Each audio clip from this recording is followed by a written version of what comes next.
What is up, everyone? JD here. I hope you're all doing well today. Today I'm super excited to bring you this review. This is going to be my review of the case Kinzua. This one has a 3.5-inch S35VN blade steel, 4.75-inch aluminum handles, overall length 8.25 inches, and a claimed weight of 3.4 ounces. Let's go ahead and grab the scale, bring that over, and have a look at this weight.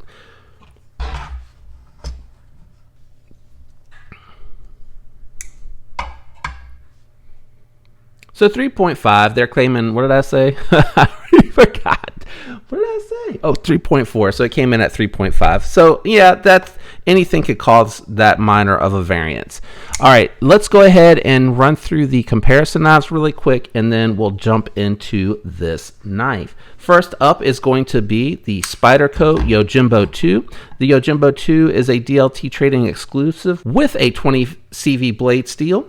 Next up is going to be the Spyderco Shaman. This one is the S30V variant with the dark matter carbon fiber scales. As you can see here, this is closer in length to the Shaman, but its presence is much smaller. It is a much more friendly EDC overall presence because it has that much more slender profile. All right, let's go ahead and move these guys out of the way, and we will bring in my crossbar lock knives. First up is going to be the Benchmade Bug Out. This one here is the base model with the S30V. It does have the Flytanium scales, which are titanium scales contoured and shaped perfectly to work with the axis lock. You can find those on flytanium.com. The other knife I'm going to bring out is going to be my SIG K320 made by Hogue. As you can see, again, closer in length, but presence much more similar to that of the Benchmade Bug Out. I am actually going to be alternating these knives in my comparison as my USA variants, very nicely priced made in America knives. This one with the S30V and the polymer handles, but it does give you the Able Lock made by Hogue, and this one being the S35 variant with aluminum handles being made by Case. We're going to dive a little bit more into that. For the budget knives, I normally bring out, the budget knives, we're going to bring out the Kubi KU321, which is a sub 3-inch knife. And my other recommended budget knife is going to be the Buck 110, which is a $28 knife. And as you can see, this kind of lands directly in between the size of these two knives. Well, let me go ahead and jump into this knife. So this knife I actually picked up as part of a series that's going to be ongoing. It's a little tough to do them all at once and to collect them all because I am a small channel and it is coming out of pocket.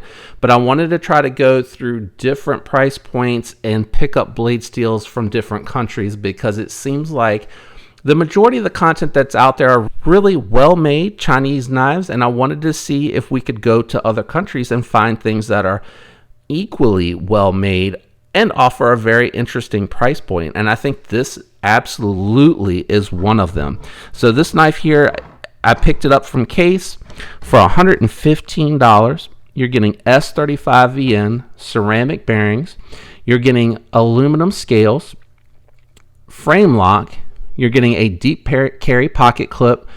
It does not have a lanyard hole, but I think at this size you really don't need it.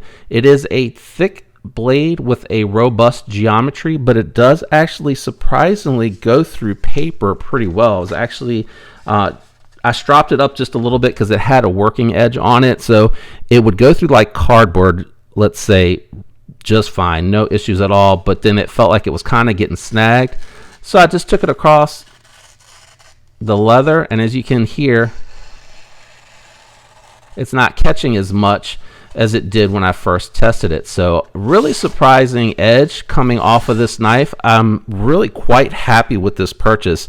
If I only had $120 to spend and I was looking for a knife and I didn't want to just get a Spyderco, I don't even know that you can honestly get a Spyderco at this price. Maybe the lightweight pair of 3 you might be able to find for around that price, and I think that has like VG10 or some other steel. This one has S35VN, which is a steel I very much like.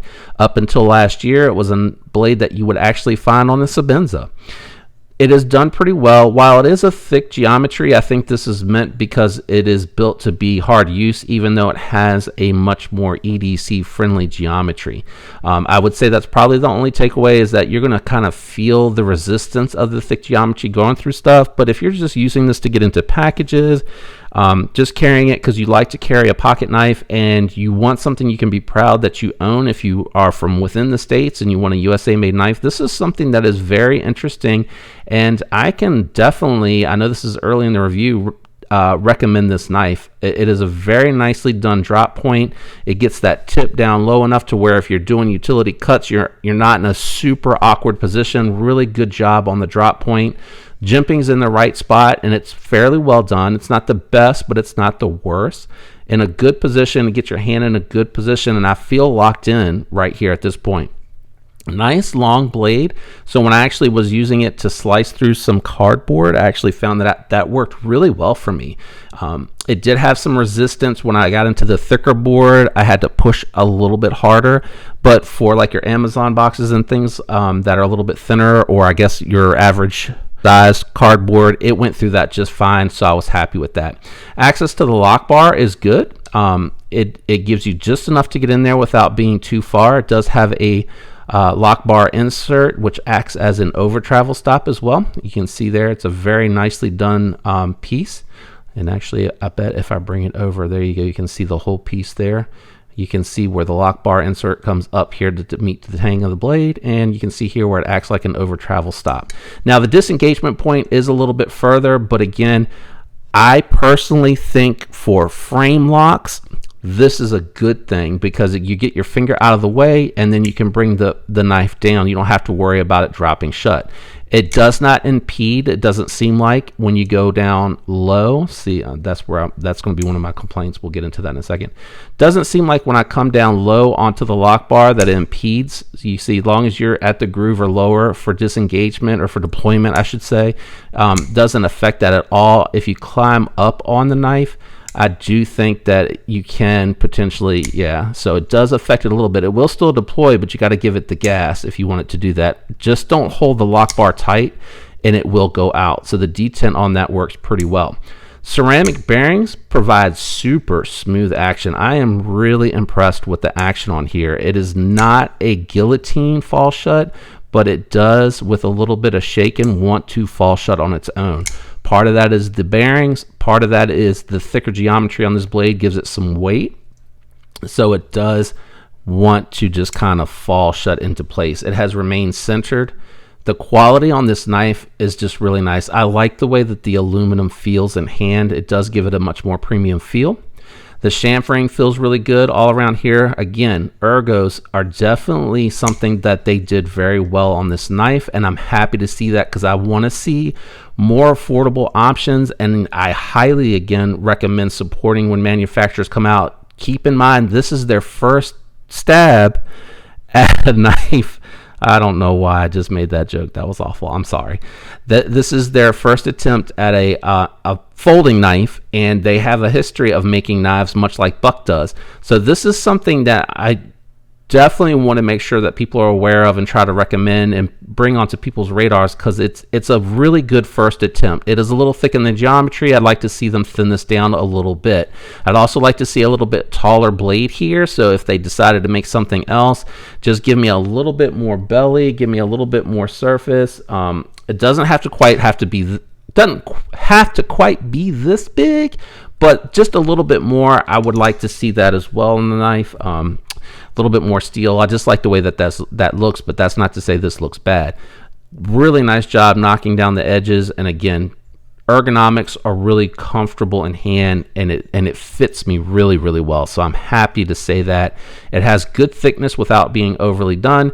Pocket clip works okay. Sometimes I do snag that screw and sometimes I get past it. I think the difference being is that sometimes when I'm putting it in, I might push a little too hard up and it will go into that screw. I think if you push it in and you just let it kind of go naturally without forcing it in any direction, I think it seems to go in a little bit better that way, but it absolutely does not snag. That's what I was worried about on this blade.